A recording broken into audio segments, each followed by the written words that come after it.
পিঠে খেলে পেটে সয়, এ কথা কভু মিছে নয়। শীতকালে বাঙালি বাড়িতে একবার পিঠে হবে না, এটা ভাবাই যায় না, তাই না? এই দেখো এখানে একটা জাম্বো সাইজের পাটিসাপটা, লাস্টে যে গোলাটা ছিল সেটা দিয়ে একবারে বানিয়ে দিয়েছি। আর আমি বললাম একটু কড়া করে করবে, সবগুলো মোটামুটি কড়াই করেছি, একটু কড়া ভালোবাসে বলে। তো এটা একটা জাম্বো সাইজের পাটিসাপটা। আর এখানে রয়েছে দেখো এই যে চিতই পিঠা, এটা তো ওই অ্যাপে ওই যে প্যানগুলো আছে ওগুলোতে করেছি। মাটির সরা তো গ্যাসে বসালে ওটা যদি ফেটে যায়, কখনো ট্রাই করিনি অবশ্য।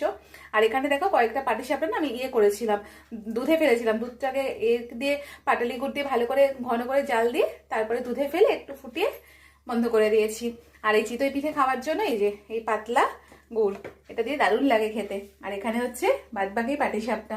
চলো এবার ওদের রিভিউ নিয়ে আসি, কেমন হয়েছে খেতে, কি বলে দেখি। যে প্লিজ একটু রিভিউ দাও। ওয়ান্ডারফুল। রাই কথা বলছিস না কেন অমনি? না না, সত্যি খুব ভালো হয়েছে।